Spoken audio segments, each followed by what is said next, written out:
Please, hurry up and get discharged from the hospital, okay? Who's going to take care of Mom while you're not here? Edward said to me as I lay on the hospital bed. I've had enough. I'm not living just to take care of her. My name is Kimberly, and I'm 32 years old. I've been married to Edward for 3 years now.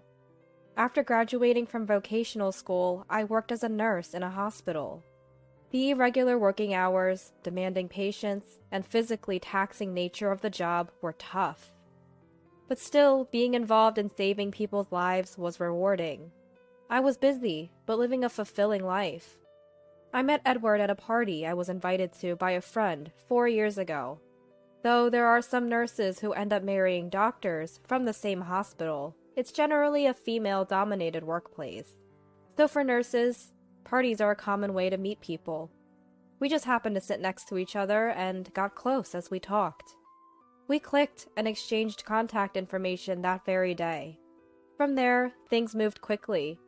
We started messaging each other, went on several dates, and naturally became a couple. Edward and I share hobbies like reading and watching movies. Most of our dates were spent relaxing at home. We didn't have incredibly exciting conversations, but we enjoyed reading our favorite books together. I found that atmosphere very comforting, and I think Edward did too. Less than a year into our relationship. "Aren't you going to get married?" he proposed. The setting was Edward's house, after we had dinner together. Sitting across from each other at the dining table, Edward unexpectedly popped the question. I was so happy with the casual way he asked, and I knew that if I was going to get married, it had to be with him. I would be honored. So I said. Once we were finally engaged, we decided to have a family meeting. Edward and I had another thing in common besides our hobbies. Both of us had only one parent. My parents divorced when I was little. I never really knew the details of why my mom divorced, but despite being a woman alone, she raised me until I became an adult. I'm forever grateful to my mom. However, the small sense of inferiority from not having a father always lingered in my heart. Perhaps that was one reason I decided to marry Edward. I deeply longed for a family where nothing was missing. When I told my mom about getting married, she was overjoyed. Edward's parents had also divorced when he was in middle school. The first time I met my mother-in-law, Sabrina, I was quite nervous, but she warmly said, "You're Kimberly, right? Please take care of Edward." Sabrina easily accepted our relationship. Above all, she seemed genuinely kind, which put me at ease. I felt so happy and reassured. I thought I was one step closer to my dream family. Or so I believed then. At this time, for a while after getting married, life was blissful. I continued working after marriage, and our life felt just like before when we practically lived together. Edward and I enjoyed our calm and comforting routine. We mostly relaxed at home during weekends, occasionally going out shopping. Our pace was unhurried, almost old-fashioned. I imagined once we had kids, this would change, but for now, we enjoyed our laid-back life together. However, 2 years into our marriage, Edward approached me with something. "The thing is, my mom has always had back issues, but they've gotten significantly worse lately. Living alone seems to be getting tough for her. She's expressing a desire to live with us." "She wants to live with us? Sabrina does?" "Yeah, she says it's hard even to go to the hospital alone." "But I work during the day, and sometimes I have night shifts. Even if she moves in, wouldn't her situation remain pretty much unchanged?" "That's why I wanted to discuss something with you." Edward hesitated before continuing. "Could you consider quitting your job? I got a raise recently, and with my mom's pension contributing half for rent, I believe it'll be enough for the 3 of us." "But, please, I promise to handle our finances well. You mentioned before about wanting to be a homemaker when we have kids. I'm asking for my mom. Please." It's hard to resist such a plea. If I refused, it would seem as if I was dismissing Sabrina. I felt I had no choice but to agree. Of course, I didn't want to quit my job, but more than that, I didn't want to disrupt the life Edward and I had together. But thinking of my own mom, I knew I'd want to help her if she were in need. I decided to quit my job and live with Sabrina. Originally, Sabrina and I only met a few times a year. Like Edward, she wasn't one for unnecessary chatter or engaging in lengthy conversations.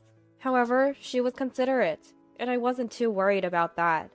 I thought we could make it work. Once I was ready, Sabrina immediately moved out of her apartment and came to live with us in our condo, bringing along her few belongings. This marked the beginning of our hellish cohabitation, with me quitting my job to become a homemaker and living with Sabrina. At first, Sabrina was somewhat reserved, but that lasted only a few weeks. She soon revealed her true colors. "Kimberly, I want to go to the hospital. Can you drive me?" Sabrina had hospital appointments twice a week. The frequency wasn't the issue. It was the distance to the hospital that was the problem. The drive was nearly an hour each way. After driving her there, I couldn't leave because I would have to wait for her appointment to finish. I would just sit in the car, waiting. When the appointment was over, she would get in the car, and without a word of thanks or even apology for the wait, she would say, "Let's go." Not a single word to thank you for keeping me waiting. She sat in the back seat like she was some company executive or a congressperson. When did I become Sabrina's personal staff, her private driver? And that's not all. She even complained about the music I played in the car. "The music you play is barbaric. It's driving me crazy. What is this? It's unbearable. Turn it off right now. I brought a CD today, so play this instead." And out comes a top 10 oldies CD.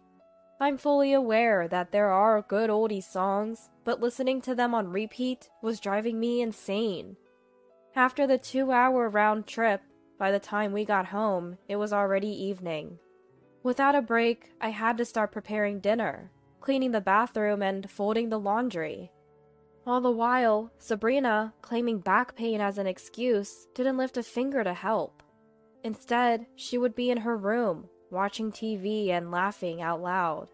Edward had been promoted, which was great, but it also meant more work and responsibility for him, and he often had to work late.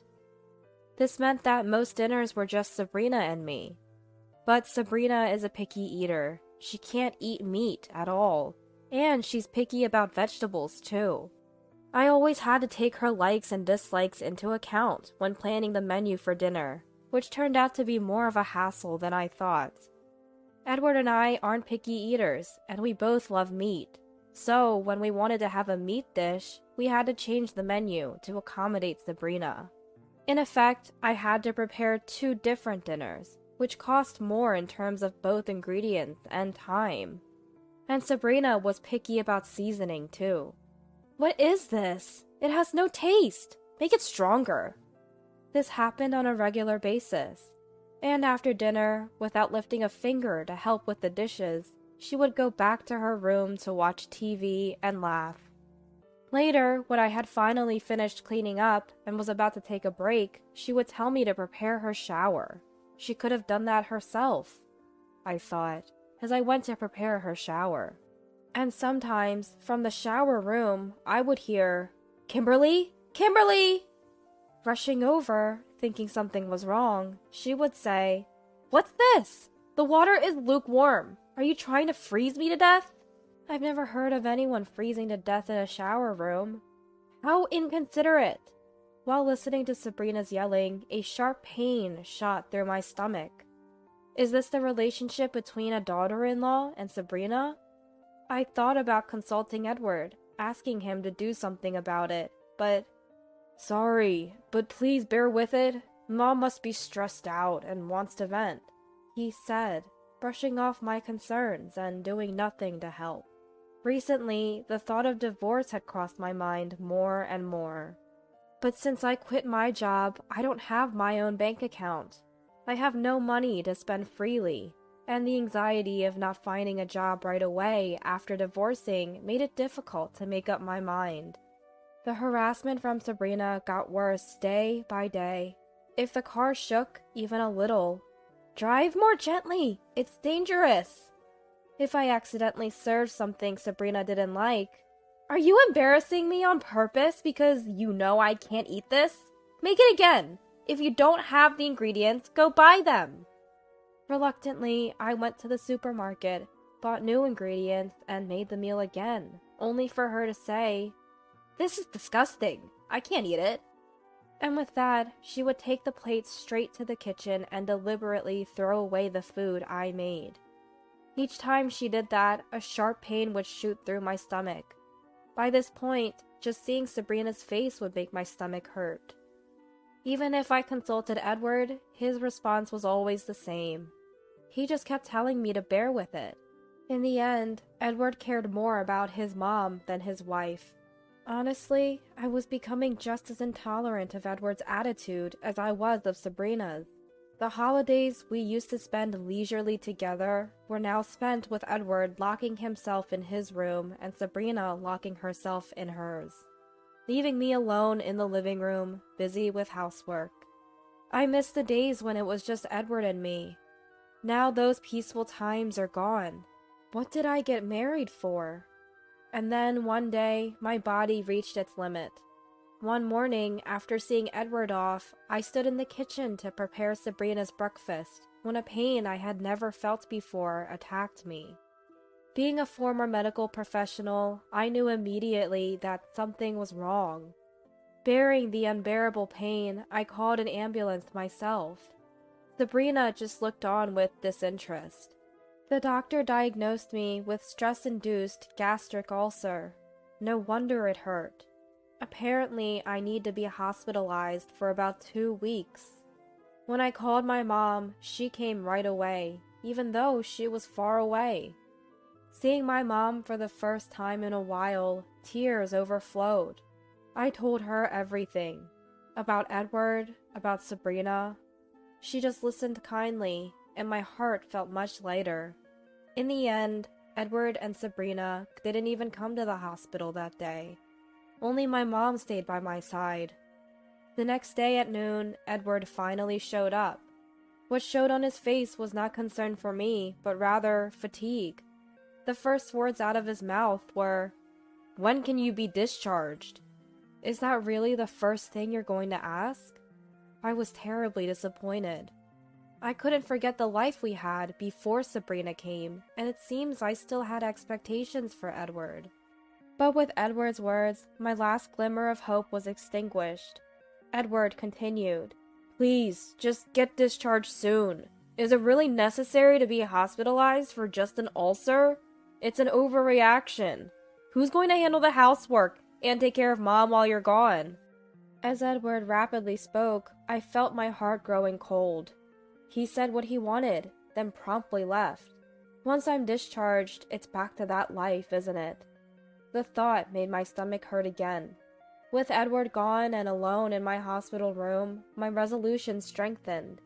2 weeks later, my condition was stable, and I was ready to be discharged. During my stay, Mom visited several times, kindly taking care of my needs. Edward only came twice, asking each time, "When are you getting out?" That was all he seemed to care about. His attitude made me wish he wouldn't visit anymore. At least he came to pick me up on the day of my discharge. In Edward's car, I returned home for the first time in a while. "Kimberly, I'm counting on you again. Take it easy since you just got out." "For what?" "You know, house chores and looking after Mom." "Right." Once we arrived home, Sabrina was waiting as if she expected us. "You're finally back? While you were gone, Edward took care of everything, so you better show some gratitude. You'll have to work a lot to make up for your rest." There was no hint of concern for my health in Sabrina's demeanor. On the contrary, I could clearly see her intent to make my life even more miserable than before. "That's right. After all, you didn't need to be hospitalized for just an ulcer. You've had enough rest, so you better get back to work." Edward looked just as sinister. Neither of them had any intention of celebrating my discharge. Moreover, they didn't even care about why my ulcer had become so severe in the first place. Soon, I was back to my old routine, driving Sabrina around, preparing meals, cleaning the bath, doing the laundry, and enduring Sabrina's torment. In no time, I was back in the depths of this hell, but I didn't let Sabrina's antics bother me as much. Unbeknownst to them, I had been secretly planning something during this time. And just when my plans were about to come to fruition, another incident occurred. Sabrina fell at home and had to be rushed to the hospital. The doctor said, "She's not in a life-threatening condition, but she injured her chronic back condition when she fell. She likely won't be able to walk on her own again. Please prepare for a life in a wheelchair." That's what he said. Sabrina was going to be hospitalized for a while. Edward and I silently returned home. Sitting across from each other at the table, Edward began. "You understand, right? Mom's become dependent. She'll need help with meals, bathing, and possibly even sleeping. I'm counting on you to care for her." I had anticipated Edward saying something like this. I wasn't surprised, nor was I disappointed anymore. I replied calmly, "I'm sorry, but I have no intention of taking care of Sabrina." "What are you saying?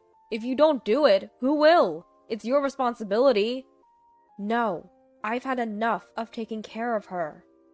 Edward was determined to push the caregiving responsibility onto me. My answer took him by surprise initially, but gradually his expression turned to anger. He yelled at me, "If you really hate it that much, it's divorce! Divorce! Get out! What are you going to do? Choose between caregiving and divorce." I nodded strongly, as if I had been waiting for him to say that.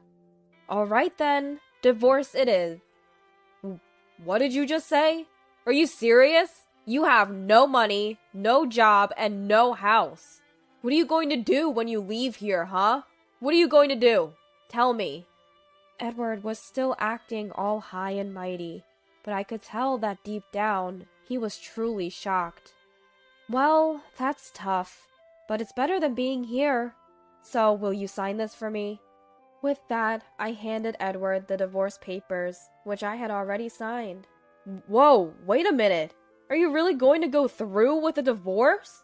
Don't act tough. Where are you going to go?" "Anywhere is fine. Now will you hurry up and sign the divorce papers? You are the one who brought it up after all." Edward was panicking, but since he was the one who brought it up, he had no choice but to sign the divorce papers. I snatched the papers from him and headed towards the entrance.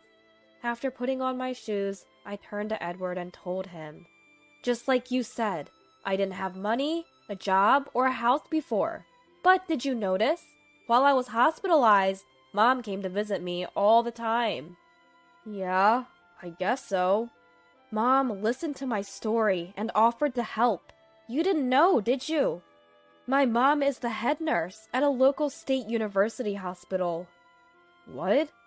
"And since Mom has a lot of connections, she quickly reached out to her acquaintances when I told her I was looking for a job.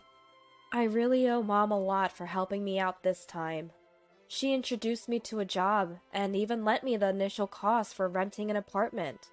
Edward seemed to have realized too late that he was being left behind. He glared at me with resentment.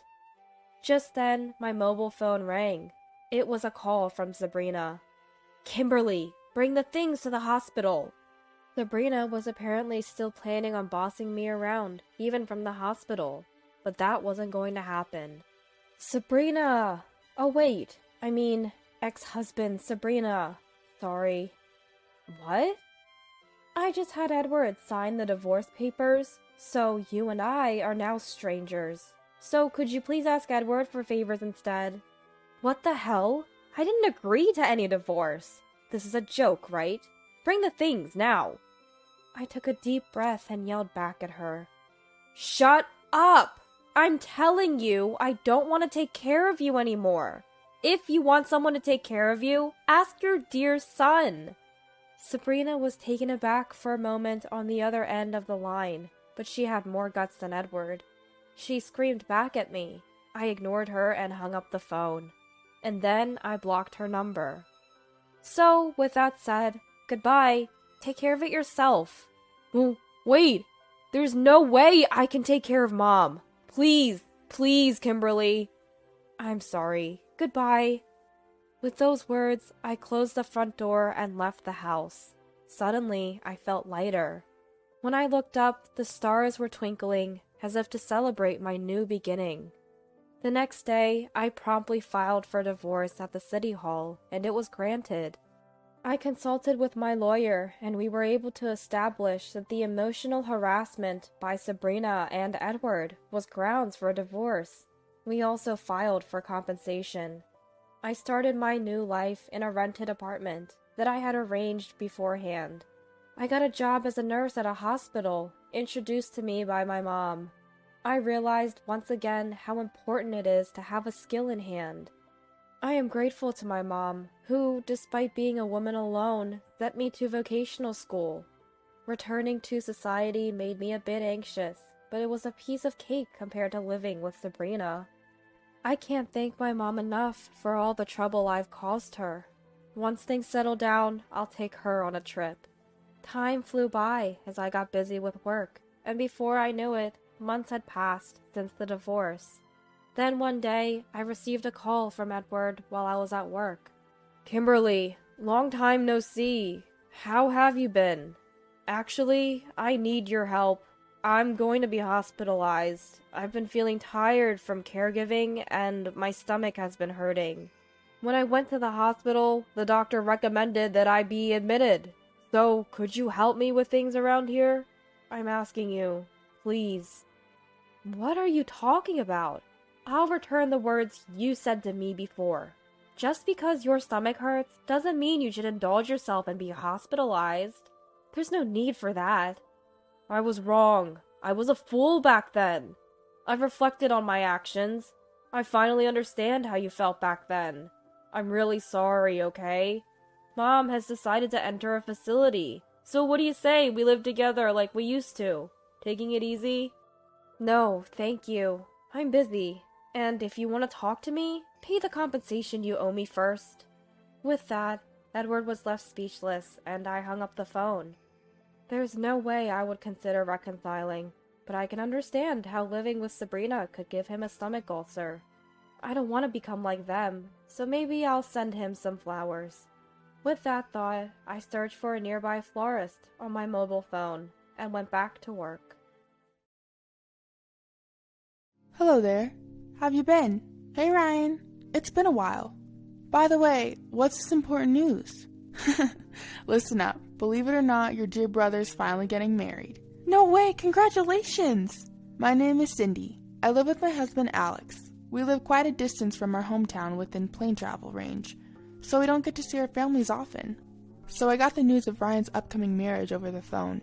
Is Alex doing well? If he's not, let me share my happy news with him. I'm sure it'll cheer him up. What's that all about?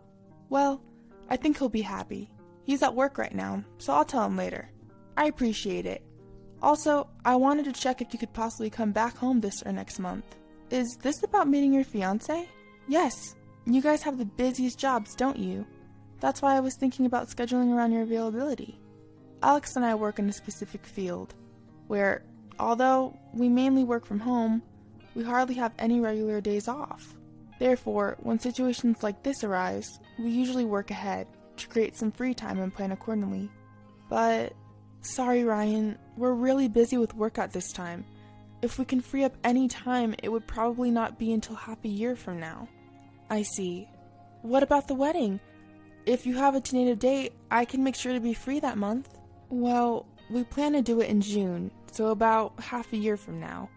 It might just coincide with when you're free. Well then, our first meeting could be at the wedding. But I'll talk to Alex. He might be able to make some time. Great. Let me know once you figure out your schedule. After hanging up with Ryan, I got back to work. About 2 hours later, Alex came out of his office and I stopped him. Hey Alex, I got a call from Ryan earlier. He's getting married. Really? That's wonderful. But he consulted me about wanting to meet sometime this month or next. You know how we're both really busy right now, right? so I told them it might be difficult.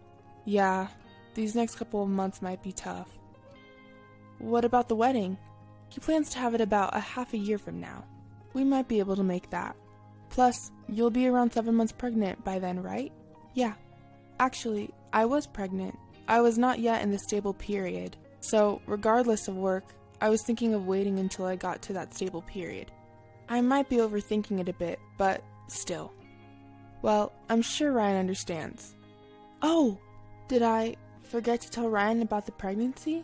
What? You didn't tell him you're pregnant? Well, I told our parents, and I thought they would relay the message. I guess he doesn't know, since we didn't talk about it. You need to call him right now. Alright. Sure enough, Ryan was surprised to find out, as he didn't know. It seemed that our parents thought I had contacted him directly, so he told me again not to push myself. By the time 3 months had passed since receiving the call from Ryan, I had reached my stable period. Our baby was growing healthily inside of me, and everything was going well. And my work was proceeding faster than expected, and I was able to secure some days off. I think we might be able to come over next week. But what about your fiancé? She said it's okay when I checked. Oh, by the way, you might know Stacy, my fiancé. Stacy? Did I have a friend with that name? Well, you'll know when you see her, right? Despite hearing about his fiancé from my brother, Ryan, no one immediately comes to mind. However, since we're both from the same small town, I thought there might be some mutual friends. So I was looking forward to meeting his fiancé when I went back home. Then, on the day of my return, Ryan brought his fiancé to our family home. Nice to meet you! Ah, I knew it! You're Cindy, right? Do you remember me? I'm Stacy. Ah, Stacy, of course I remember you. As my brother said, his fiancé was indeed Stacy, my middle school classmate. But she wasn't a friend of mine. The reason was simple. She used to bully me back in middle school. She did unspeakable things a lot. Cindy, what's wrong? No, it's just surprising to see you after such a long time. You haven't changed at all. You're still cute. Stacy then turned her smile towards me, and then her gaze moved to my belly. By the way, you're pregnant, aren't you? Congratulations! Can I touch your belly? Yeah? Stacy gently stroked my belly. I suddenly felt a chill run down my spine. Sensing my discomfort, Alex asked, Are you okay? Do you feel unwell? Why don't you lie down a bit? Are you okay? Yeah, sorry, I'll go lie down for a bit. I stood up and went to lie down on the bed upstairs. After about half an hour, I felt a bit better, so I decided to go back to the living room. There, I heard Stacy talking about me. Cindy was so cute in middle school, and she was really popular. She was popular? Alex will be jealous. Please stop it, Bill. I don't care about the past. But I'm glad Cindy is Ryan's sister. It's refreshing to have a classmate become a relative. The living room had a great atmosphere, but just hearing Stacy's voice made me irritated. Maybe I should just spill everything. Like the fact that I was never called cute, and what they used to call me back then. But seeing Ryan's happy face, I didn't want to say anything. Ah, Sydney, are you okay? Stacy, who noticed me entering the living room, quickly stood up and came over to me. Aw, sorry for making you worry. I'm fine now, thanks. I'm sorry too for not noticing. I've never seen this side of Stacy. That's why I decided to think that Stacy had also changed as she'd grown up. I didn't feel the need to make a scene here. A month passed, and Ryan and Stacy's wedding was just a week away. Alex and I managed to adjust our schedule so we could attend. My health was fine, and I had no problem flying. Then one night, I got an unexpected message. Aw, sorry for calling so late. I got your number from Ryan. Ah, I see. So, what's up? I just wanted to check something. Your husband Alex, he's not there, is he? I'd prefer if we could have a two-person conversation, if possible. I found her words unsettling, but with my husband asleep, I asked, He's sleeping right now. But you said it's important? Yes, it's really important. Daisy started to ramble on over the phone. You know, I really think you shouldn't attend our wedding. Wait, why not? You're not feeling well, right? So, I'm saying you should take it easy. Anyway, that's what I think.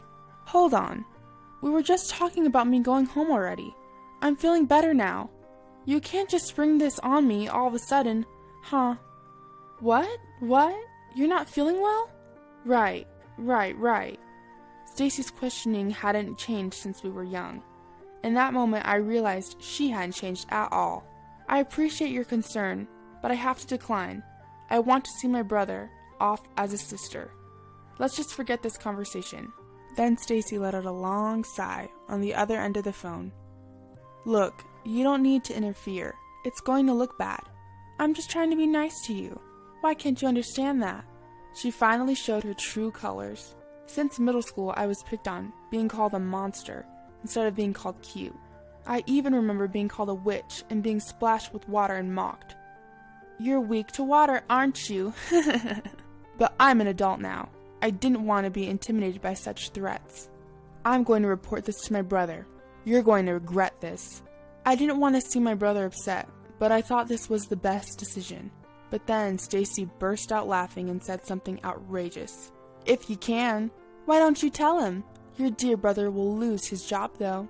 Wait, what do you mean? Ryan works at First Publishing, right? That's where my father works. This whole relationship came about because of my dad's recommendation. What on earth? You can tell him if you want. Just be ready for him to lose his fiancée and his job. What are you going to do? I understand. I'll accept your terms. I had no choice, but instead of accepting the condition that I won't attend the wedding, I made a proposal. But I want to go home.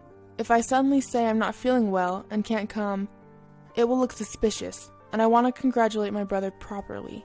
That's okay, right? Well, you do have a point. Your husband is handsome, so it's more natural if he attends. Alright, you have my permission. Who does she think she is? I held back my indication and hung up the phone. At 11 o'clock at night, I quietly sobbed. From the next day on, I masked my sadness so as not to show Alex. Then I received a work-related call. Actually, I was planning to stay at my parents' house for about 3 days before the wedding day, during which I had arranged to have a meeting at their place. I had to attend no matter what, since I was going home anyway. And so, I returned to my parents' house the day before the wedding, and the day finally came.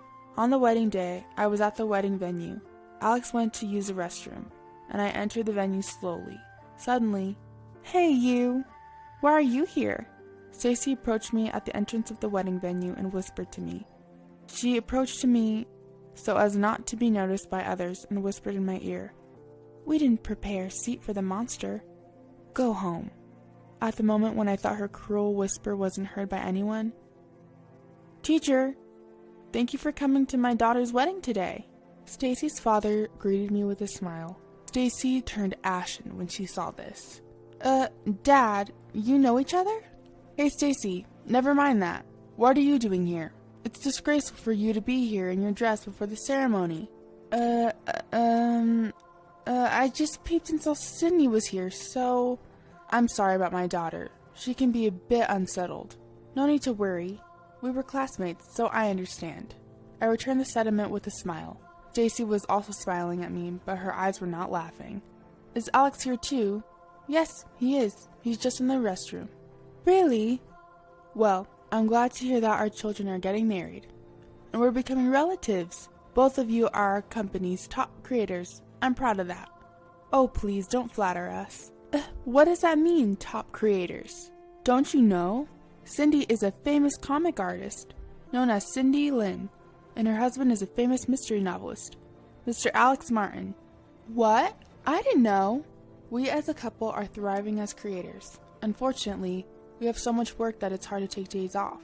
Stacy, understanding the situation and the relationship with her father, turned her gaze toward me and beamed. "No way! You should have told me sooner. This is news to me. Anyway, wait in the lounge. Did you check in? I'm so happy to become your relative today. Take care of yourself. If anything happens during the ceremony, tell me right away, okay? See you later." Stacy spoke quickly and tried to leave the place as if escaping. However, I had no intention of attending this wedding. The reason being, Alex and I were planning to cancel at the last minute. I took out the voice recorder hanging from my neck and played it. "We didn't prepare a seat for a monster. Go home." I played it over and over again, stopping it, rewinding it, and playing it again. "What? What is this?"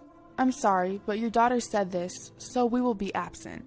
Stacy stopped in her tracks at this and gave a bitter smile. What? What is that? That's not my voice. The voice recorders these days are handy, aren't they? They can even display when and where they were recorded. Hey, what does this mean?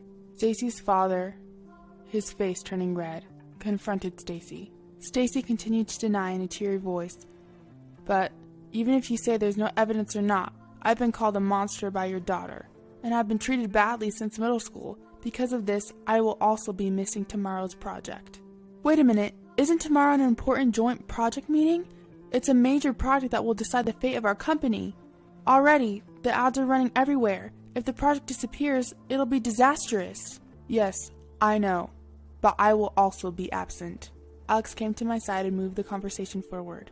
No way, can't you do something?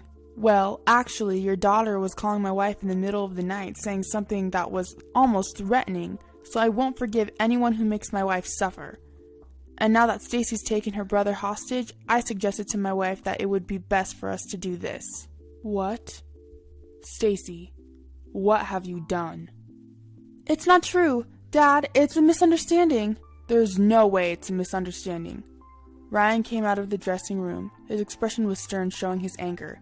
Stacy rushed to Ryan with tearful eyes. It's not true, I didn't do anything. But Ryan took out his smartphone and showed a video. In it, Stacy was recorded saying, "Why did she come, despite being a monster? I'll kick her out," and running from the dressing room on the second floor. My buddy happened to be filming you when you came out in your wedding dress. You can't deny it now, can you? Stacy collapsed. I'm truly sorry. I didn't realize at all. I'm the one who should apologize. It's okay. You did nothing wrong. And thanks, Alex. We'll have to call off today, so you can go home ahead of us. Being told this by my brother, I returned home with Alex. Of course, the wedding was canceled. In the evening, Stacy's parents came to apologize, bringing Stacy with them. Naturally, because my brother was involved, the project is to be continued as expected. Work is work. I always thought personal matters didn't matter, and then Stacy was disowned by her parents. The punishment for using her father's name to scrape the project was severe, they said. Originally, Stacy had secured a contract job through her father's connections, but she resigned after receiving cold treatment, and she's now job hunting. Of course, she has to pay for the wedding cancellation fees and compensation, so she's scraping by with a part-time job now. Meanwhile, my brother continues to enjoy his work. He said he was done with marriage, but half a year later, I got a proud text that he'd fallen in love with my assistant. Of course, she's a really nice person, but as a sister, I'm a bit taken aback by his quick turnaround. Well, as long as he's happy, that's all that matters. I'm divorcing you because I have a real family. I'm relieved to finally get rid of you. What are you talking about? She gave me kids, unlike you, who can't even keep yourself neat, let alone have kids. I have a family worth protecting, a well-kept woman, and our adorable child. Oh, I see. Well, you'll regret this. I'll never regret it. For 10 years, I dedicated myself to taking care of my mother-in-law, Sylvia. I was exhausted and worn out, but my husband left me right in front of all the relatives during Sylvia's funeral. But thanks to Sylvia's will, he's about to experience a living hell. I'm Cordelia. I'm a 35-year-old housewife who married George 12 years ago. For the first 2 years, we both had incomes, but then Sylvia fell ill. I quit my job to move into my in-laws' home and take care of her. Their home was old and not suitable for caregiving. We had proposed renovating it into a 2-family home, but George said, "That's a waste of money. Let's save for our future children." Being young and just 2 years into our marriage, I thought, if I try hard enough, we won't need a renovation. But caregiving was physically demanding. I had no time to worry about my looks or manners. I think the only reason I persevered was that I had a good relationship with my in-laws. Initially, they were planning to hire a professional caregiver. George, however, pushed his opinion. If Cordelia takes care of Mom, it will be less stressful for her and save money. When I started caregiving, Sylvia would often ask me, "Are you okay with this? If George is forcing you, I can talk to him for you." Thankfully, Sylvia preferred doing as much as she could by herself. I took care of shopping, meal prep, cleaning, and yard work. I always felt a warmth in my heart for my in-laws, Sylvia and Ted. When I was gardening, Sylvia would make tea for me, and Ted would share tips on taking care of the yard. Losing my parents early in life made me really appreciate them. A while after we started living with my in-laws, George got a big job and started coming home late, even staying overnight at the office. His parents started saying, "What is George thinking, leaving the care of his parents to his wife while he's never home?" As George began to be away even on weekends for work, I once suggested, "If you work this much, you'll ruin your health.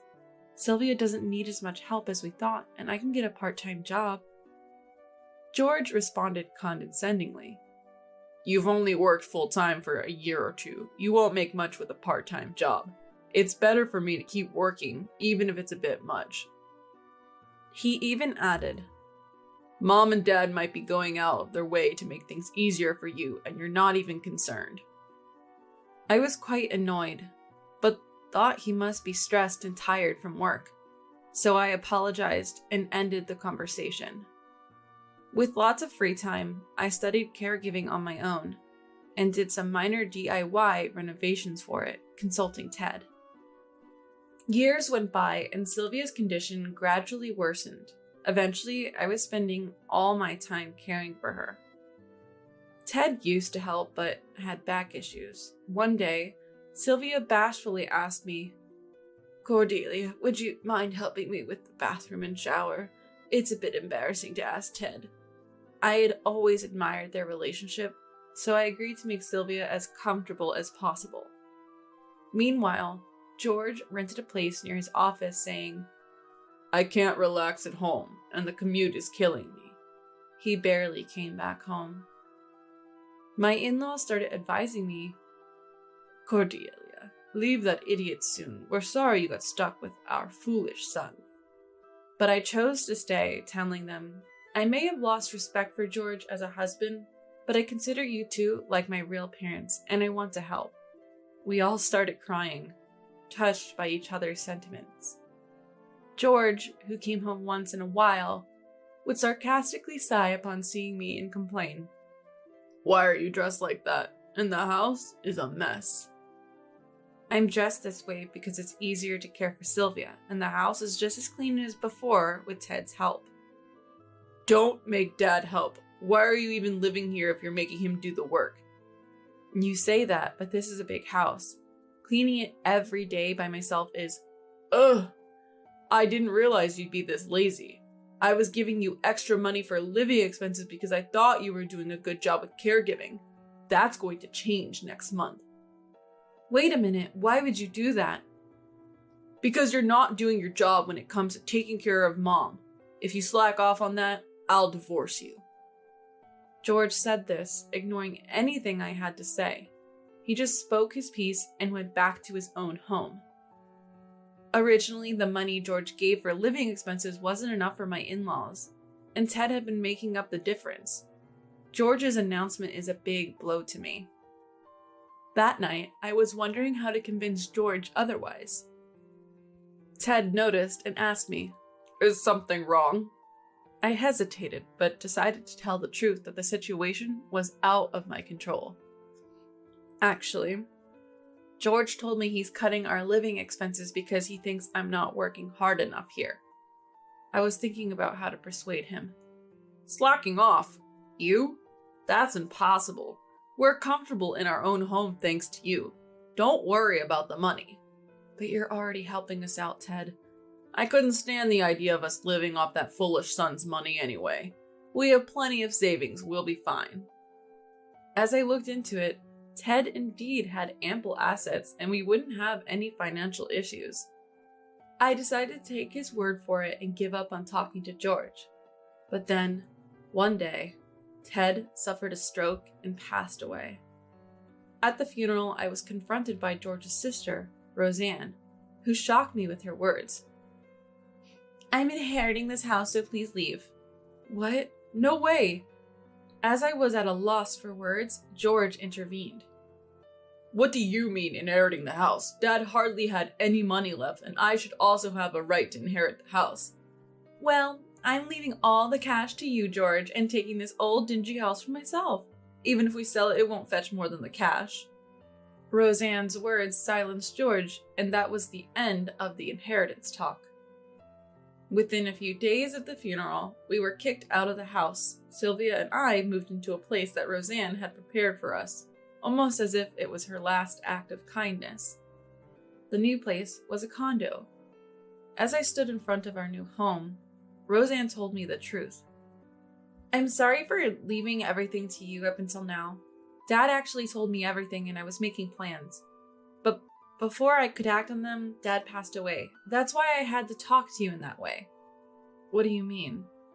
"Moving into this fully accessible condo has clearly made taking care of Sylvia a whole lot easier. Most of Dad's inheritance went into buying this place. He put it in Mom's name so she'd be secure no matter what happened to him. He was about to explain all this to you, but then he got sick.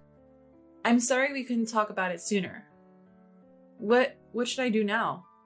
"If you're up for it, I'd love for you to continue taking care of Mom here. We'll pay you for caregiving, of course. And if you're tired of it, that's fine too. I know you've been reluctant, but Dad set aside money for all the caregiving you've done so far." Hearing Roseanne's words, I broke down in tears. I had no idea Ted went to such lengths. And here I am, unable to even thank him. "Don't be silly! You've been holding down the fort, taking care of our parents all by yourself, while not even divorcing that idiot of a brother I have." Roseanne hugged my shoulders and smiled. "Want to come in?" Later, Roseanne told me in detail how Ted had bought the condo and transferred it to Sylvia's name through a living will. Apparently, Ted missed his chance to tell me because he was being cautious around George. I then told her I considered them my real family and I wanted to care for Sylvia as a way of giving back. We agreed, and so began our new life. I started looking for certifications I could earn from home and continue to take care of Sylvia. But ever since Ted's passing, Sylvia's health gradually worsened. We even took some stress-free trips hoping it would help. I hadn't heard from George since the funeral, and the monthly allowance had stopped. Once, Sylvia tearfully apologized, saying, "I'm so sorry, Cordelia. You've wasted your life taking care of me." "Sylvia, I've told you before. I'm grateful to be able to take care of you. Please don't apologize anymore," I responded, aiming to make the most of our remaining time together. Despite our efforts, Sylvia's health didn't improve. She was admitted to the hospital and passed away a few days later. At her funeral, I encountered George, who had faded from my memory. He showed up with a garishly made-up woman and said, "Thanks for the caregiving. I was only with you for Mom's sake. Now I'm finally free. I've got a real family now, a new woman and child. I'm divorcing you." "What do you mean?" "I've got a kid, something you could never give me, and now I've got a family to protect." "Oh, okay. But you'll regret this." "Regret? Not a chance." George was grinning when he said that to me and was about to leave the funeral home. Just then, Roseanne said, "You know, we're reading Mom's will with the lawyer later, right? Don't you want to know what it says?" The woman with him, barely hiding her smirk, intertwined her arm with George's and said, "We might as well stick around and listen." So off we went to my in-laws' house. Once all the family was gathered, the will was read. It stated that the inheritance would go to Roseanne and me. George, hearing this, blew up. "What's the meaning of this? I can understand my sister's name being here, but why is Cordelia's name listed and not mine, her own son?" He grabbed my hair in anger. Roseanne's husband quickly intervened, and the woman George brought along spoke up. "So there's a will. That doesn't mean there isn't something for everyone, right?" She looked at the lawyer, still smirking. George, you are disqualified from inheriting anything. The room went silent. What are you talking about? The lawyer continued. George, didn't you promise to take care of Sylvia so she'd leave you more in her will? You even threatened her and kicked her bed to ensure she wouldn't change it. I felt the blood drain from my face. You did what? That's unthinkable. I never did such a thing. Stop lying. Are you trying to scam me out of my mother's inheritance? George yelled back at me. Then the lawyer calmly said, No lies here. We have evidence. He played audio of George threatening Sylvia and a video of him kicking her bed. The footage came from a camera that Ted and I had set up to make sure Sylvia didn't have an accident. Roseanne whispered, Dad only removed his footage so it wouldn't trouble you, Cordelia. Based on these pieces of evidence, it's clear that George attempted to fraudulently influence the creation of the will through threats and intimidation. Therefore, he is disqualified from inheriting. But we have kids. This has nothing to do with them, right? The woman interjected again. At her words, one of the male relatives shouted, Can you outsiders please keep quiet? But without flinching, the woman retorted, I am no outsider. I have his child. But that child was conceived during our marriage, so it's a child born out of an affair, correct? Upon hearing my stern inquiry, the woman paused for a moment, then glared at George. We've known about your relationship for quite some time. We even hired a private investigator, so we have all the evidence we need. We'll be seeking a substantial settlement from both of you. Oh, and by the way, you haven't been keeping up with the support payments, so expect to hear from us on that as well. Hearing the lawyers and my words, the family turned condemning eyes towards George. One male relative yelled, Get out! What do you think of your wife and mother? George, feeling the weight of the situation, left without making eye contact with anyone. A few days later, the divorce was finalized through the lawyer, and I received the settlement as planned. We also sent a detailed report along with videos of Sylvia being threatened and the reading of the will to the women's family home. It turns out that Sylvia's family was quite prominent, and George had been pushing me into caregiving for her with her inheritance in mind. While I regret not recognizing what kind of man he was sooner, I remain thankful for the time spent with my wonderful in-laws. George and his accomplice had been living under the assumption that they would inherit something, but now they're drowning in debt due to the claims against them. Moreover, after receiving the videos we sent, the woman's parents were furious and severed ties with her, leaving her with no one to turn to. Apparently, Roseanne and the other relatives have been contacted, but needless to say, they've declined any involvement. Fortunately, George was unaware of the condominium where I spent my last days with Sylvia, so there's been no direct harm to me. Although I could live off Sylvia's inheritance, I've found myself wanting to work and am now employed at a caregiving facility. Roseanne joked with me saying, You've just finished taking care of Mom and now you're starting a caregiving job?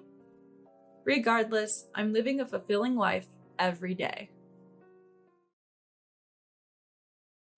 Emily, how many times do I have to tell you? Hurry up, your dad is waiting. I'm sorry, I'll bring it right away. Jeez, you're so clueless. I can't believe you work for a big company. This one's a real piece of work, isn't she? Why did Jackson even marry her? Well, she makes good money and she's easy on the eyes. Yeah, I guess she is pretty and has a good figure. I am Emily. I am 30 years old and have been married for 3 months. So I'm basically a newlywed. I live with my husband, Jackson's family. Living with in-laws is not so common these days, but my husband says it's natural because he's an only child. I don't know anyone among my friends who does this, so it doesn't feel natural to me. But I keep my mouth shut because speaking up only leads to yelling. I do work for a major company and make a decent salary. My husband works for a small to medium-sized business, so he doesn't make as much. I might even make close to 1.5 times his salary. He doesn't seem to mind depending on a woman's income. Before we got married, he said he'd take care of everything and that I didn't have to work if I didn't want to. But after we got married, I ended up being treated like a servant, not just by my husband, but also by my mother-in-law and father-in-law. I can't stand any of them. My mother-in-law is the worst. She seems to take pleasure in making my life miserable. Every time she sees me, she scowls and starts complaining. Oh, you're going out? Yes, I have a meeting today, so I have to leave early. Putting on so much makeup. Is there someone you like at your workplace? No, there's no one. Don't lie. A woman who puts that much effort into her makeup must be interested in a man. Ugh, disgusting. That's not true. I'm just trying out a new eyeshadow I bought. Fine, just go already. I wasn't even wearing that much makeup. Just a subtle, office-friendly beige eyeshadow. Though it was a new brand I picked up on my way home yesterday. Even so, it's just a plain beige. No glitter or anything. But women tend to notice other women's makeup changes. I couldn't understand the need for snide comments as I headed to work. When I got home, everyone was waiting at Jackson's family house. Hey, Emily, bring me a drink, will ya? Sure. Where the hell are my appetizers? Here they are. What? What is this? Who can eat this crap? Oh, you don't like it? Nah, it's awful. Make it again. I don't need this. My husband tossed the appetizers I made into the sink, and he looked pleased with his petty grin.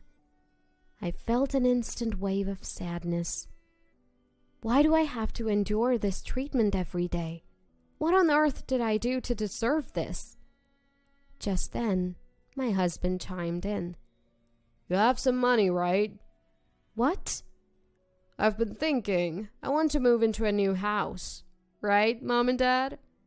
Yes, I'd love a new house, his mother said. If you take out a 35-year mortgage for a new house, I'll treat you better. You'll move up from servant to housekeeper. No, to a roommate. Really? No, I was wrong all this time. Please forgive me. Just buy a house and I'll truly cherish you as my wife and never say anything terrible again. Are you serious? Yes, I'm serious.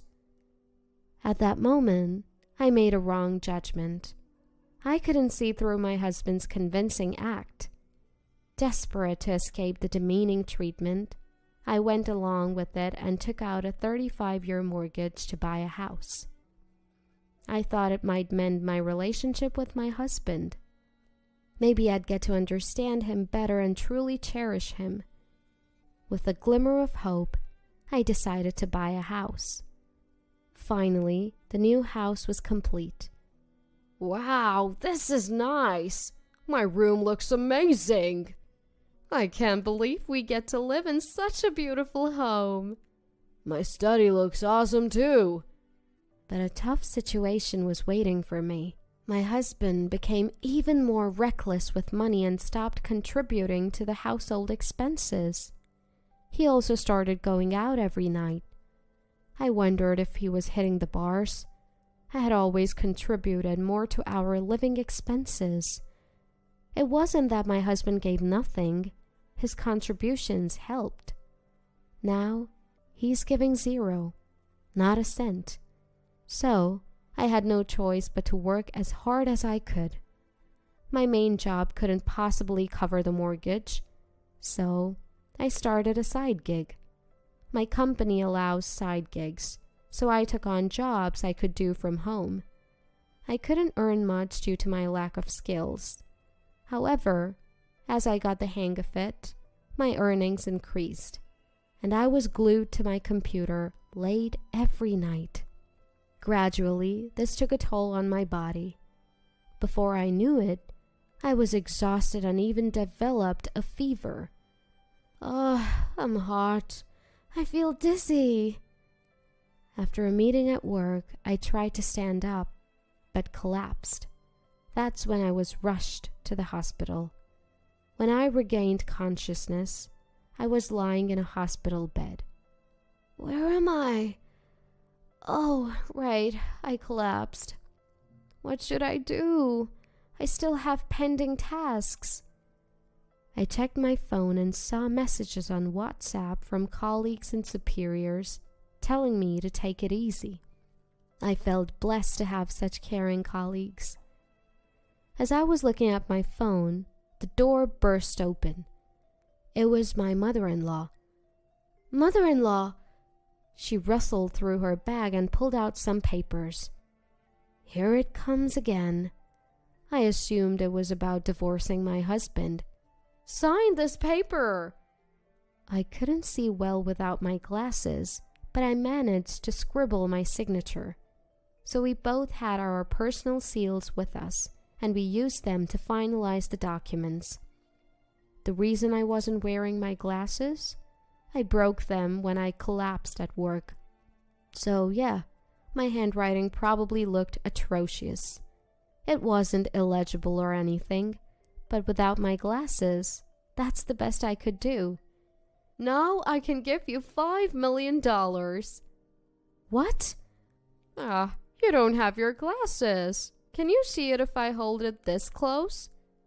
That's right, it's a gift agreement. Normally, anyone would see that a divorce petition and a gift agreement are completely different in format. But I had thought mother-in-law was planning to force me into signing a divorce paper because she's always been out to get me. When I wore new eyeshadow once, she accused me of cheating, so I thought she was trying to frame me. Then she'd snatch the alimony from me in a divorce lawsuit. But that wasn't it at all. As I stood there completely baffled, mother-in-law began to cry quietly. I'm so sorry, Emily. Please forgive me. What's going on? Her sudden tears threw me off. Did I say something wrong? But I hadn't said anything to hurt her. So I was utterly confused and even more panicked. Truth is, I was told to harass you, or else they'd do something terrible to me. What? Your father and Jackson, they treat you like a servant, right? I wanted to treat you well, but they said I had to harass you too. Really? Once, when you weren't around, I suggested we stop bullying you. They yelled at me and sold something valuable of mine. I'm so sorry. I was weak. I see. Was my mother-in-law told this by them? So that's why my mother-in-law had been so awful to me. I want to give you $5 million as a way to make amends. No, I can't accept that much money. Let's cancel what we just did. It's fine. I don't have much time left. I want you to have it. What? I have cancer. What? What a twist. I never knew my mean mother-in-law who had been tormenting me had cancer. And apparently it's pretty advanced. She said she doesn't want to spend her last days in a hospital because it won't get her better. Instead, she's been going to a clinic that specializes in palliative care. I only have a few more visits to the clinic. I want to give you something before I'm gone. But what about my husband and father-in-law if they find out? Don't worry about them. What's important is that you find happiness. I know I don't have the right to say this, but please leave my son. Mother-in-law, promise me you'll find happiness. It's my last wish. Yes, I understand. I'll make sure to do that. I was crying. I never knew that the woman I hated so much was actually thinking about me. And where did the $5 million come from? Turns out, it was left by her late father, who was incredibly wealthy. Given that Jackson's family home looks totally average, mother-in-law must have been saving the inheritance. She insisted that it was okay for her to give me this significant amount, though I had no idea what to do with such a staggering sum. So I accepted it. After that, I recovered and left the hospital. I took some time off before going back to work. And there's one thing I want to do before that. It's to divorce my husband. Can you leave this house? What? This is my house. I'm the one who's been paying the mortgage, and it's in my name. I don't need you anymore. Don't get smart with me. Since when did you become so important? I'm certainly more important than you. Sneaking out to the other women's homes at night. What? I noticed unfamiliar makeup or something on your shirt. I hired a detective because I suspected you were cheating.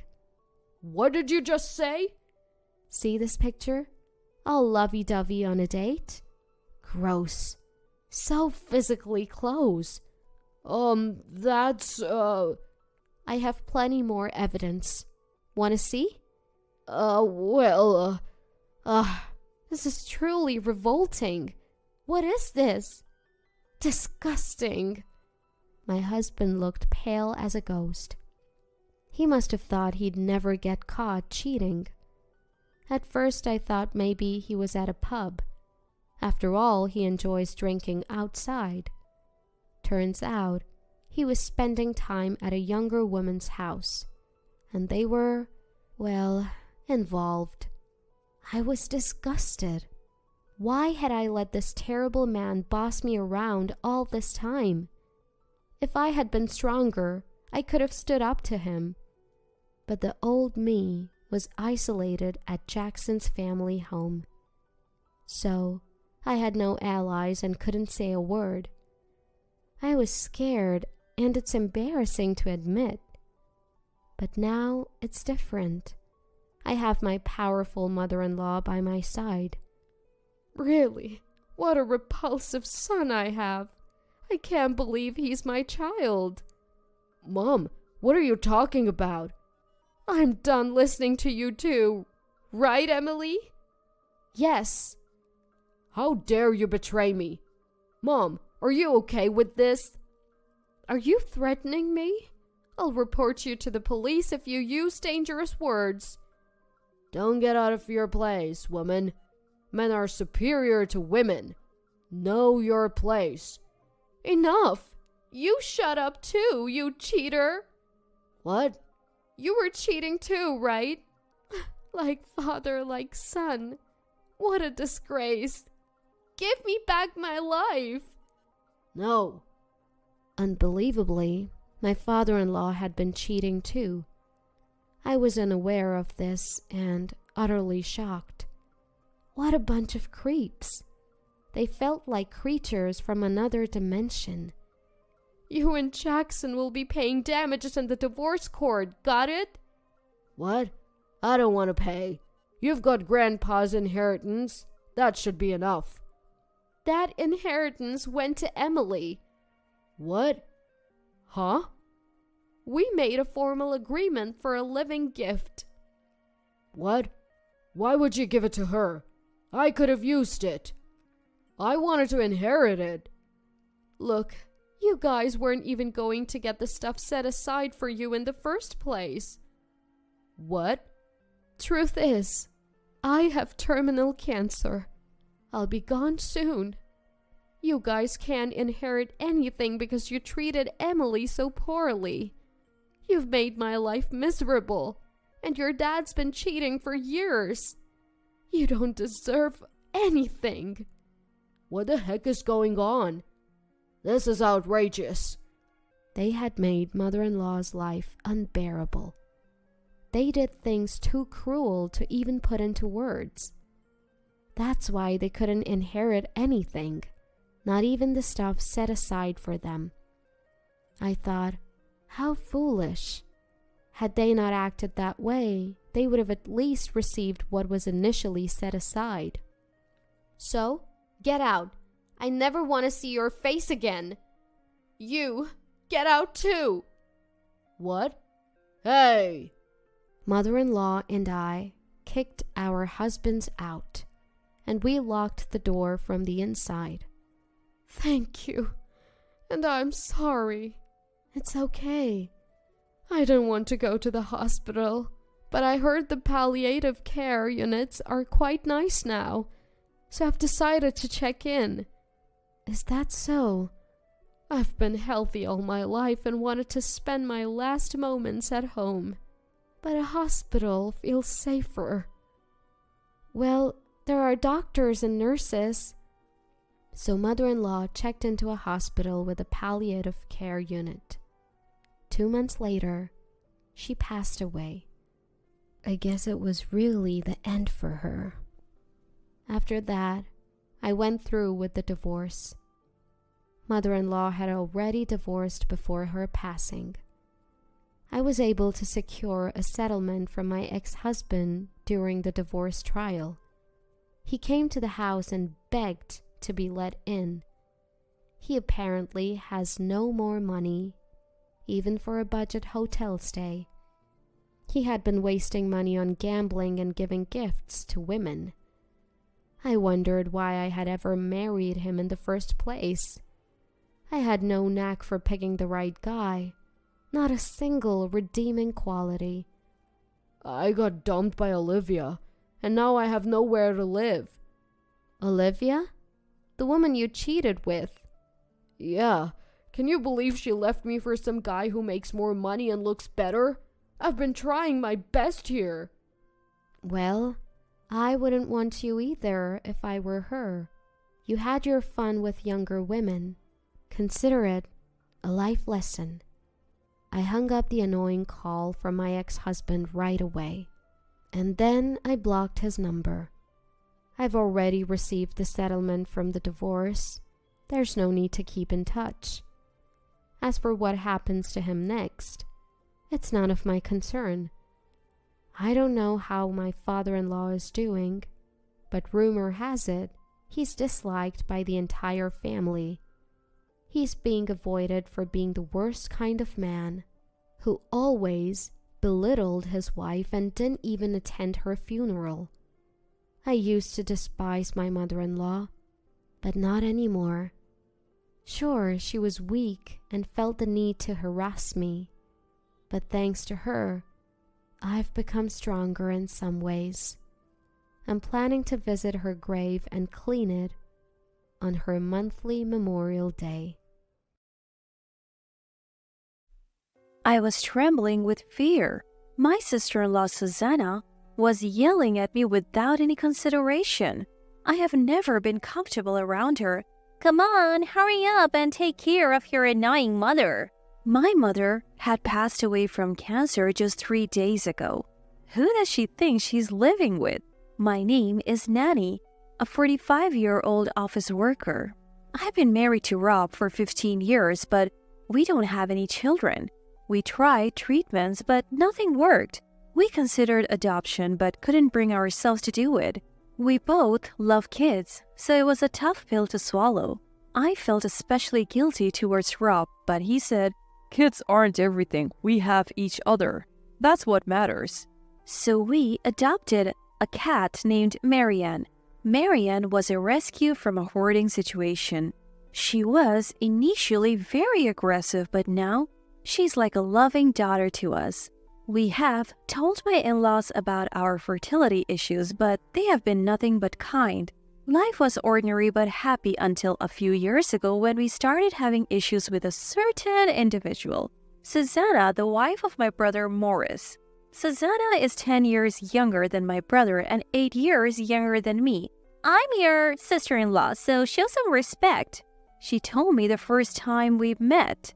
I hadn't seen my brother much since our parents divorced when I was in 6th grade. He went with our dad and I stayed with our mom. After the divorce, my brother moved to our father's hometown. He had a hard time there, especially in school. Eventually, he began to resent our mother. 10 years ago, when our father passed away, my brother yelled at my mother and me during the wake. I don't want to see your faces. You are not my family. We left quickly and my mother looked heartbroken.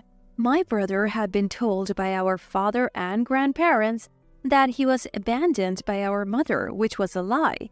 My mother always wanted to take him back, but my father wouldn't allow it. I don't need a daughter. Take her and leave. I wasn't sad about it. My father was always a figure of terror for me. After that, we lost contact with my brother.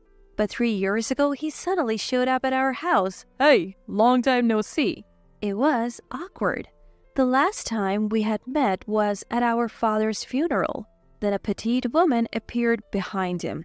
At the time, my brother was in his early 40s, but the woman looked much younger. Who is this and why are they here? Confused, I heard my brother say, I got married. This is my wife, Susanna. The room went silent. Because my thought was, so what? When I got married, I reached out to my brother, but he never responded. No congratulations. No wedding gift. Oh, really? Congratulations. Would you like to come in? I thought it was odd that they just showed up, so I invited them in. Ew, you have a cat? I hate cats. Shoo shoo. Susanna, my brother's wife, was rude right off the bat. Marianne, sensing something, hissed at Susanna. It had been a while since I had seen Marianne act like that, but I felt bad for stressing her out. Coffee's fine, Susanna told me, then plopped herself down on a chair and turned on the TV. I had never met anyone so brazen. My brother just sat there watching TV, not saying a word to Susanna. Why are they even here and who does she think she is? So rude. I made coffee, feeling irritated. As we made small talk, I learned that Susanna was 8 years younger than me. I was 42 at the time, so she's 34. How can someone be this clueless at 34? What does my brother see in her? I had nothing but questions. But there was something good about Susanna that only my brother knows. I didn't really care. Out of nowhere, she says, "You know, I'm your sister-in-law. You can't talk casually to me, it's common sense." This from the woman who showed up unannounced and disrespected our family pet Marianne? I had had enough. Alright, Susanna, I have to go out, so... I hinted for them to leave. My brother seemed to want to go too. Alright, Susanna, let's go. As I was about to see them out, "Wait, we haven't received our wedding gift yet," she said. That's when I understood everything. My brother probably didn't want to come but was dragged here by her. How shameless can she be? I have never received a gift from my brother. Sorry, we weren't prepared for your visit. We'll come by later with a check. But Susanna said, "Who cares about your husband? Your brother's the one getting married. Cash is fine." I lost it. Listen, brother. When I got married, you didn't even congratulate me, and now you bring this rude woman into my house? My brother said, well, I told her I didn't want to come, but she insisted. I was still irritated. Susanna got upset at my words. "Didn't you learn to respect your elders? Just be happy for your brother's marriage. I may be younger, but I am your sister-in-law." Enough? I have to go. Please leave. I finally kicked them out. Outside, Susanna kept yelling, but anyone could see she was the unreasonable one. I hugged Marianne, who looked worried, and apologized. That night, I told my husband Rob everything. Unbelievable, he said, equally appalled. Who wouldn't say that? So what are we going to do about a gift? I don't think we need to do anything. My brother never gave me anything, so it's fair, and after today, I doubt they will visit again. I don't plan on keeping in touch. My husband agreed. Later, I told my mom, who lives nearby, about the whole thing. She was shocked. From the looks of it, my brother hasn't visited her either. He probably still resents her. I couldn't expose my mom to such crazy people in her current state. How are you feeling today, Mom? My mom was diagnosed with cancer during a city health checkup last year. She had surgery, but her prognosis wasn't good. Given her frail health, she had more bad days than good. I offered to live together, but she declined. I moved to this house because it's close to hers. Finding a pet-friendly place was tough, but it was worth it. Since Mom got sick, I switched to a job that allows me to work from home so I could spend more time with her. So Morris has a wife now. That's good. What's she like? I couldn't tell Mom that Susanna was a nightmare, so I just said, she's lively. Mom seemed to believe me. Morris is a bit reserved, so a cheerful person will make their home happier, she said, smiling as if genuinely pleased. Mom never forgot about my brother, not for a single day. I hoped they would reconcile someday, but given my brother's behavior, it seemed unlikely. Mom seemed to know this too, as she never sent any congratulatory messages to him. Weeks later, while I was preparing dinner, the doorbell rang. My heart raced when I saw Susanna on the monitor. I considered pretending I wasn't home, but had to answer the door. The last time she visited, she made such a fuss that the property management warned me. What does she want now?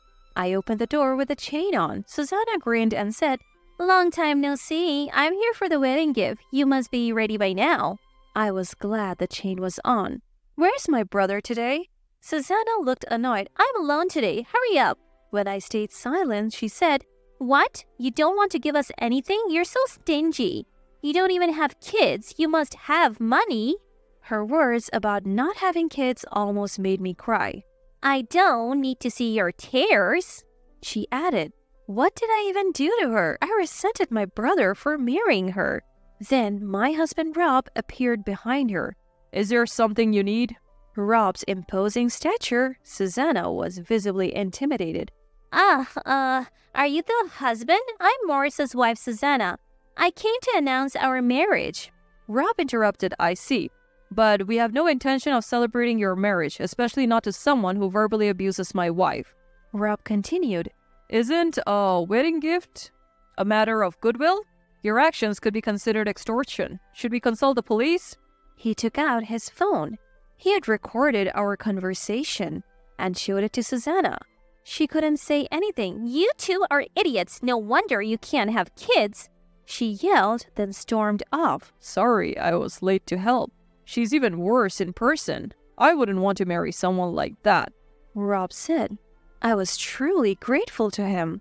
We never saw my brother and his wife again. 3 years later, my phone rang. I usually don't answer unknown numbers, but when I did, I was greeted with a loud, "Stop it already!" I could only think of one person who would be this rude. "What's this all about, Susanna?" It was unmistakably the voice of my brother's wife, Susanna.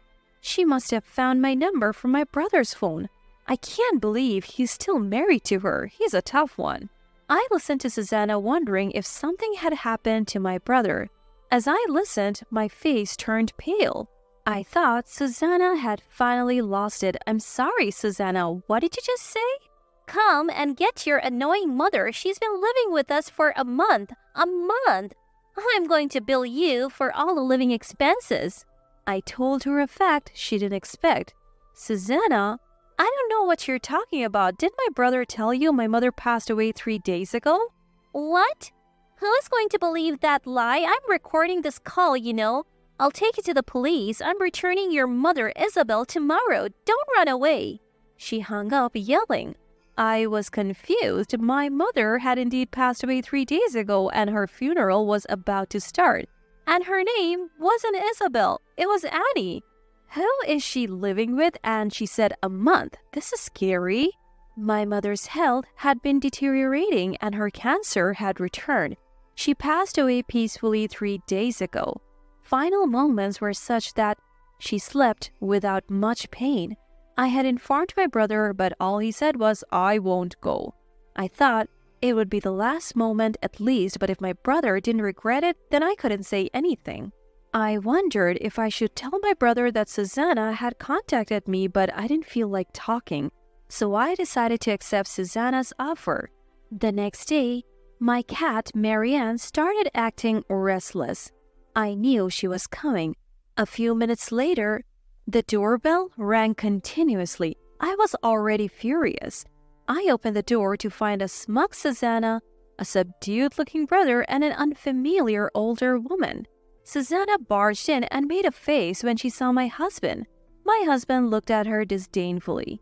Pay me $3,000 for taking care of your mother for a month, and you lied to me on the phone yesterday. If you don't want to get reported, how about we settle for $10,000? My brother's wife Susanna said to me with a proud look on her face. I chuckled and opened the door to the next room. Susanna, since you're here, why don't you pay your respect? Let me introduce you to my mother, Annie. I showed her my mother's portrait. My brother muttered, "Mom?" Susanna finally believed me. What's going on? Explain. She yelled. She grabbed my brother's collar. The older woman shouted, Please stop. Let Morris go. I realized she must be my brother's mistress. Susanna was in a frenzy, hurling insults at my brother. Seeing that the conversation was going nowhere, I intervened. If you keep making a scene, I'll call the police, okay? She glared but calmed down. Then my brother began to speak softly. I wanted to leave Susanna for a long time. I was deceived. My brother and his wife Susanna originally met at work. Before they got married, Susanna seemed like a demure woman. Turns out she was just putting on an act. Her true nature was anything but pleasant. My brother had no control over his salary. She gave him a measly $10 allowance per month. Susanna, who was only after his money, quit her job as soon as they got married. She lounged around at home, never lifting a finger to do any housework, and spent his money however she pleased. When my brother finally decided to divorce her, she told him, I will never divorce you. You'll work for me for the rest of your life. It was like he was living as her slave. The last time I saw my brother 3 years ago, he had lost a lot of weight. In stark contrast, Susanna had gained a lot. It was clear he was living a miserable life. Around that time, my brother met Isabel. Despite their significant age difference, they were drawn to each other and she reciprocated his feelings. He lied and said Isabel was our mother, hoping that Susanna would eventually get fed up and leave. But for Susanna, it was just another servant added to her household. My brother told Susanna, My sister asked me to take care of our mom for a while. She'll cover the expenses. What a terrible thing for him to say. So you're an idiot, huh, big bro? I'm sorry. You lied to me? Are you kidding? Fed up with Susanna's yelling, I said, Can we wrap this up? We are grieving the loss of our mother. Please take your leave. Frustrated, Susanna turned red and boasted, I'm going to get rich off the divorce settlement from you two idiots. Maybe I'll buy a fancy apartment. All right then, good for you, I replied, making her even angrier. I handed my brother an envelope. This is from Mom. Just before she passed away, I had received a letter from her for my brother. Reading it, he broke down in tears. Isabel gently rubbed his back. I felt he could finally live a peaceful life with her. That's how I felt. Then my husband Rob said, Brother-in-law, you should definitely sue her for the emotional distress she's caused you. I'll introduce you to a lawyer I know. In return, please never show up in front of us again. My brother nodded silently. In response, Susanna arrogantly said, You think a man can sue for emotional distress? That only works for a woman. That's for the law to decide, not you. My husband calmly retorted. I felt so grateful to be married to him. Eventually, my brother and Susanna got divorced. He remarried Isabel. Since Susanna had squandered most of his money, there wasn't much left for the settlement. My brother's claim for emotional distress against Susanna was successful. Of course, he also had to pay her some alimony, but it was covered by his and Isabel's savings.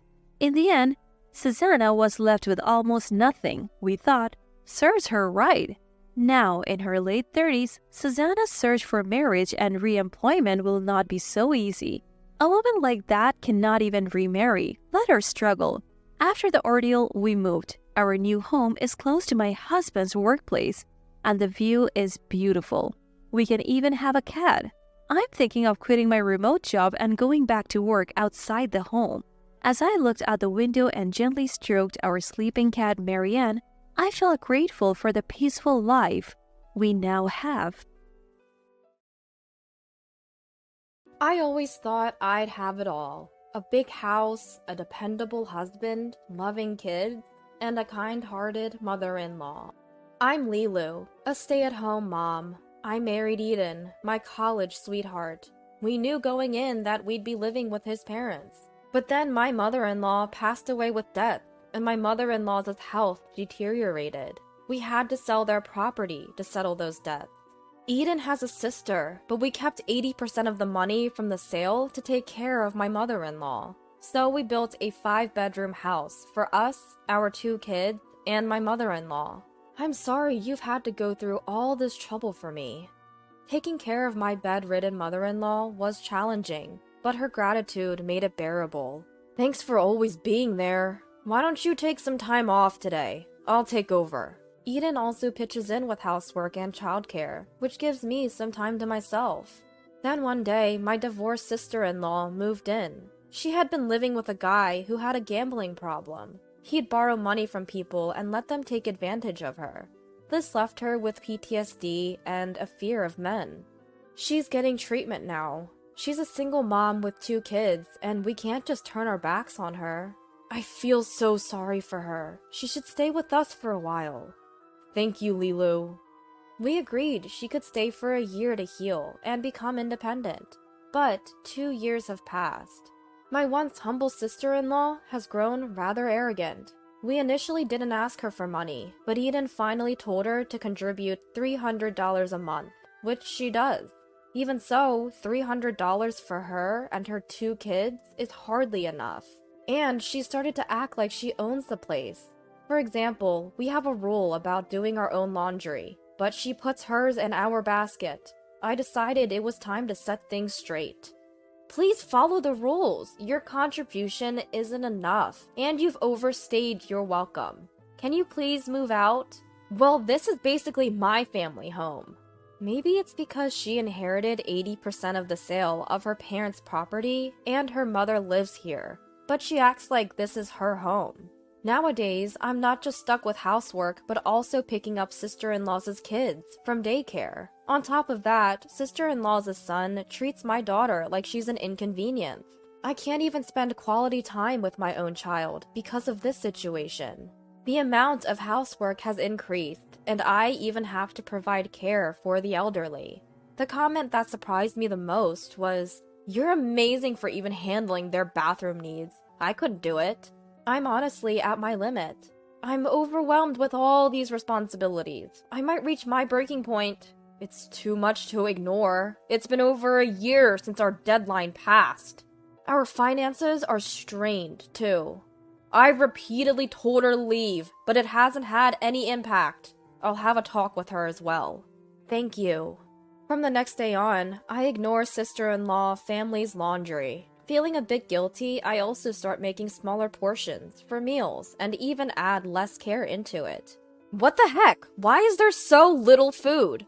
We're barely getting rent from you, so I'm cutting back. Sister-in-law complained to Eden. Eden, don't you think this is horrible? Not at all. Shouldn't you just be grateful that food is being made for you? Over time, things revert back to the way they were. Lilu, can you do this for me? Sis, become independent. Do it yourself. Don't rely on Lilu. If you won't do your part, leave. I do contribute to the household expenses, so what's the big deal? No way that covers it. If you want to stay, you need to ask my wife to extend your stay and contribute a reasonable amount. Sister-in-law left for her part-time job without saying a word. I'm sorry, Lilu. Can we talk a little now? How about the 3 of us, including Mom, have a conversation? So the 3 of us gathered in mother-in-law's room, and I started speaking. It was something I had been mentally preparing for. Lately, I've been feeling so stressed that I can't properly interact with my daughter. I even find myself yelling at her out of frustration. I'm also concerned about how my daughter is being treated like a burden by sister-in-law. I don't feel comfortable in my own home anymore, and it seems like that will continue. If sister-in-law and her family don't move out within 2 months, I'm considering renting an apartment for me and my daughter for our own well-being. I might even contemplate divorce. I'm really sorry for letting things get to this point. All of the burden has been falling on Lilu, and I knew she was getting stressed out. I'm not happy with the current situation either, but I didn't know how to ask my sister to move out. I knew that Eden wasn't taking this lightly either. I've been talking to my friends about what to do, and I thought maybe I should just toss out all of my sister's stuff and change the locks. But then I was warned that could lead to legal issues, so I was confused about what to do. I see. Considering the past and our divorce, I initially thought living together wouldn't be too bad, but now it seems like the only option is to ask her to move out.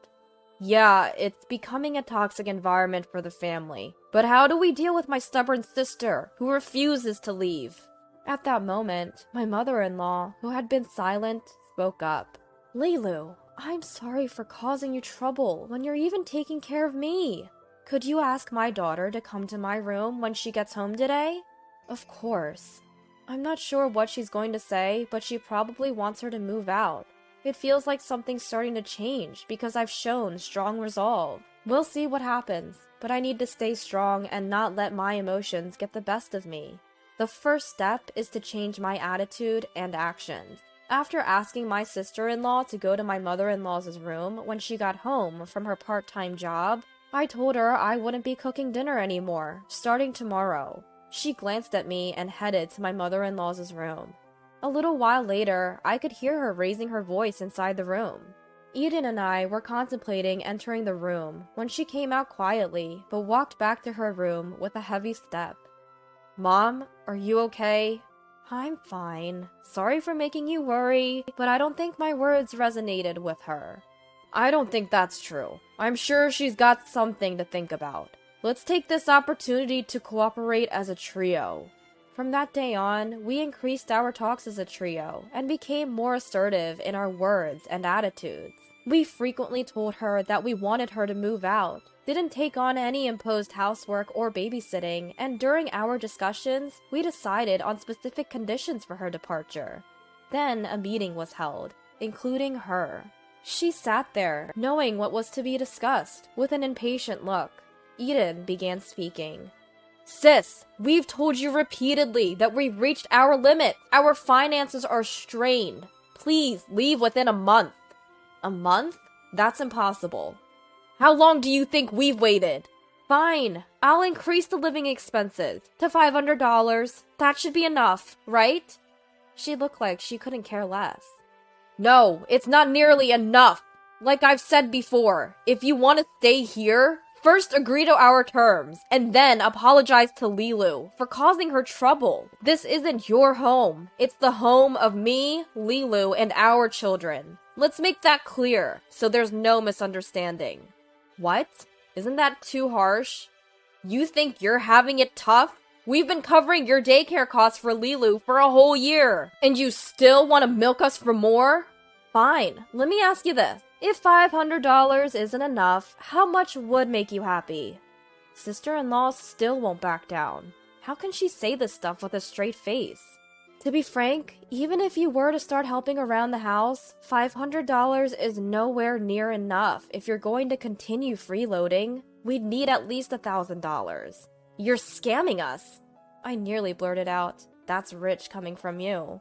If you don't move out within a month, we'll consider legal action. We don't care where you go, but you've been warned. You need to be out in a month. Finally, it seemed Eden's words hit home. Sister-in-law was silent for a moment and then caved in. Fine, I get it. Are you sure? I'll start looking for a place tomorrow. If you don't move out, we'll put your stuff outside and change the locks. Sister-in-law nodded and hurried out of the room. After that, Eden took a hard line. If he came home and found sister-in-law there, he'd throw her and her stuff out, only for her to sneak back in. We started charging her for using our amenities, like the toilet, shower, kitchen, water, and TV. If her kid ever wronged our daughter, we'd lock her kid out on the balcony. Even my normally calm mother-in-law was yelling at her to leave. Eventually, sister-in-law stopped asking me for favors and quickly found a place to move, perhaps due to the hostile environment. Considering what her ex-husband did to her, it's hard not to sympathize. But isn't standing on her own 2 feet the best thing for her? I was relieved.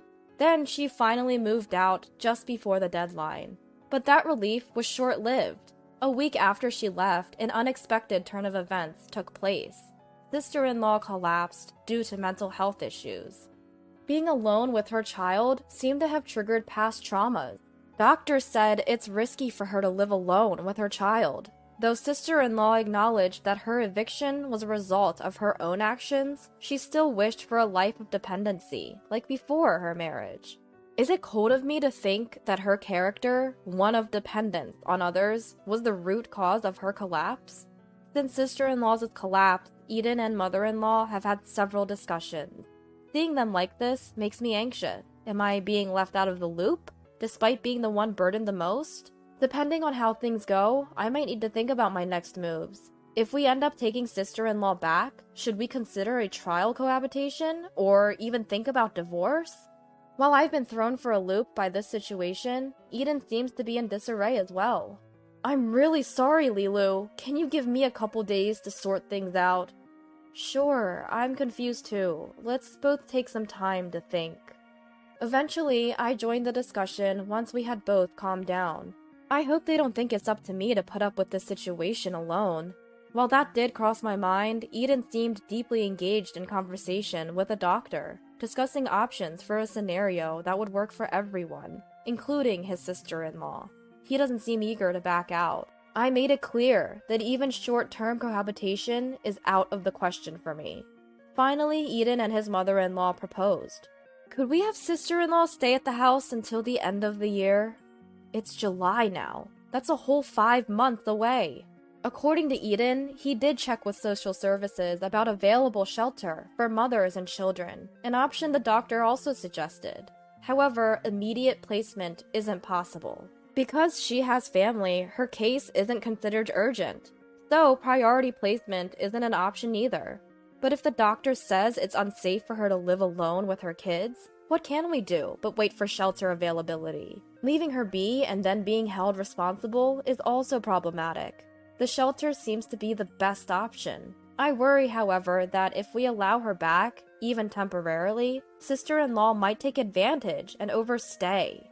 Truth be told, she did manage to move out last time within the deadline, but even though she was ready to move, she kept dragging her feet, not budging until the very last moment. Considering that, it might be tough to get her to leave again. Look, my sister is in a tough situation. Lilu, you've been more than generous, and for her to repay us this way, she's not my sister anymore. Next time, she'll have to leave, and the shelter should alleviate most concerns. Eden laid out conditions until she can enter the shelter. Sister-in-law will handle all cleaning and post-meal chores, help mother-in-law with her nighttime needs and bath. She will pay combined rent and food cost of $800. We won't take care of sister-in-law's kids at all. I wonder if these terms are even feasible. Will they hold up? Concerns remain, but we call sister-in-law to discuss the shelter. The doctor also thinks it's best for you to go to the shelter and aim for independence. If you're worried about living alone with your kids, it's a good option. I thoroughly explained the shelter, thinking sister-in-law would agree. Instead, she objected. No way. Apparently, she dislikes that the individual rooms in the shelter don't have baths, and she doesn't want to share washing machines. Eden was furious. You're in no position to be picky. You can't stay here, so be grateful for a good solution that lets you live decently. But I still don't like it. At this rate, she'll keep complaining and stay put. Eden says he'll make sure she goes to the shelter, but isn't he underestimating the burden this will place on me? I get that he's not doing anything, and I know there are no other options left, but I can't take it anymore.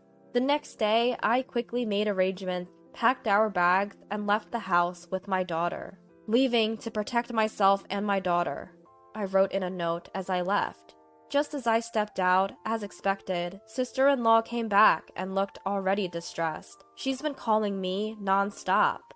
Our home is a mess! I thought you'd be here, Lilu! What's the point if you're not? It would be a heartwarming scene in a romance drama to hear, it's meaningless without you. But this is reality. You're reaping what you sowed by not becoming independent. If we divorce, it's on you. Take care of mother-in-law. I was firm. She cried loudly, but I didn't care. I've received several calls from Eden and mother-in-law, begging me to return. Please, Lilu, come back. I have zero intention of coming back, as long as sister-in-law is there. Kick her out, or I'll demand alimony during the divorce trial. We'll have to sell the house then. Even I think I'm being cold. It hurts, but it's the only way to protect what matters to me. It's a good opportunity to make them realize how much they rely on me. Since leaving the house, despite my fears, it's been meaningful to spend one-on-one time with my daughter.